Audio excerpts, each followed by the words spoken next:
Three times I've really effed up. Okay. First time I would say during the construction period of doing a renovation project. I think it was one of my first ones. I didn't know that.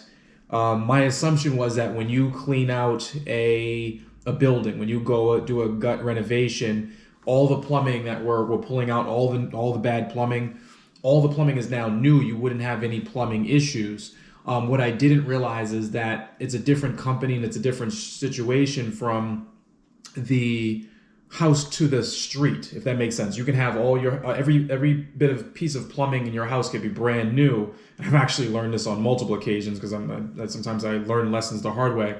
But everything from the main drain back out to the street could be old.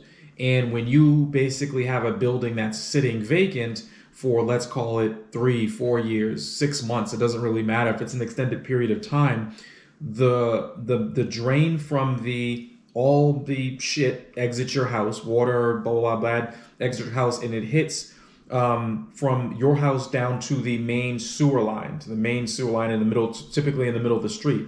That can still be old unless you have it snaked out or cleaned. And when you have a house sitting, you basically have roots and all types of other things growing into the drain, which backs things up. So there was a couple times where I've built a new project or a new house and didn't get that main drain line snaked out. And when that happens, you can have a brand new plumbing and then immediately get calls back. There's a stench in the building. Some things that are new, don't worry about it. It'll work itself out. No, the stench is getting pretty bad.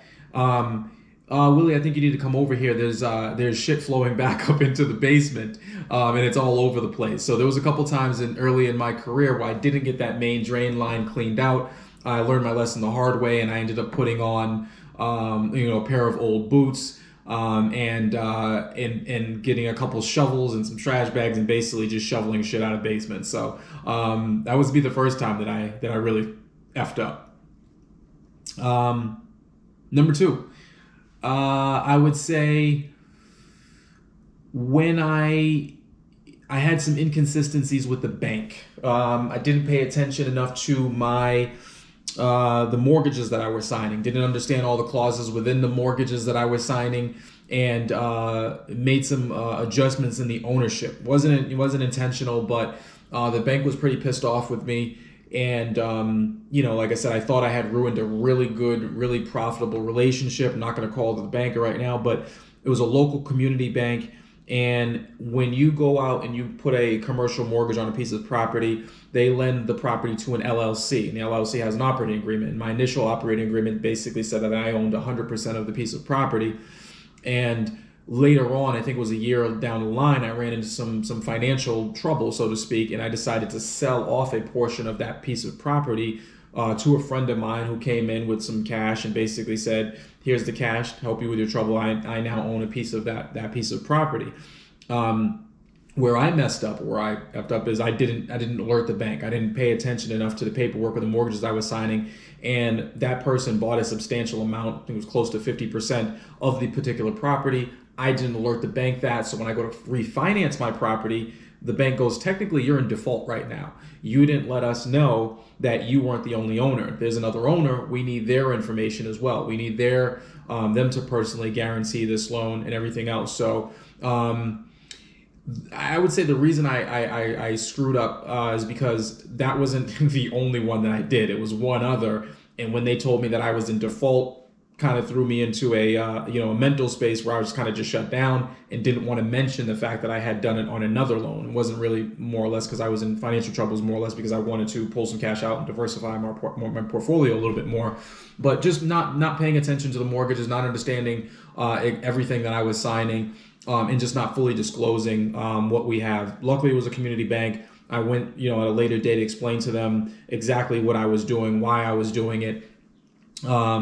And they understood where I was coming from. So it was, we rectified the situation a little bit later.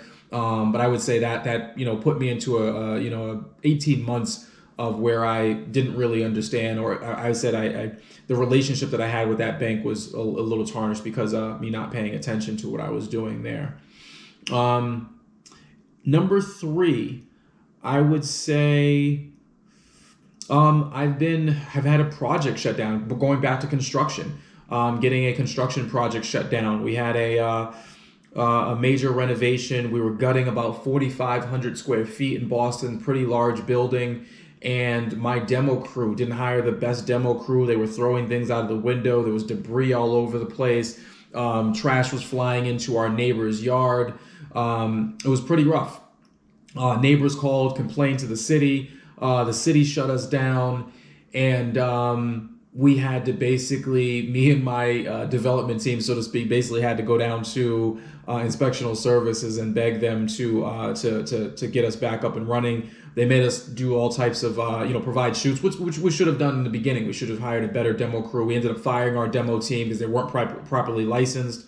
It was just a big hassle, and I think we ended up getting shut down for almost 3 months. I think it was maybe a little bit more than 2 months, and lost a lot of time, meaning we were still paying mortgage payments, taxes, insurance, and everything, which means we lost a lot of money. We also lost a lot of respect within the neighborhood as well, for the work that we were doing. So just understanding how to hire the right crew, making sure that they're licensed, making sure that they're insured, is kind of the lessons that I learned from that. But I would say, yeah, those are the 3 times. One is, the lessons that I've learned is making sure you're clearing out your main drain. 2, making sure you're properly, communicating with the bank and you're understanding exactly what you're signing. And then 3 is when you go to do a construction project, making sure that you're following city ordinances, making sure that you're notifying your neighbors and building a good relationship with the neighbors. And it's not just a monetary project that you're putting out there, something just for financial gain, but you're also respecting the people in the neighborhood and considering them during your projects as well.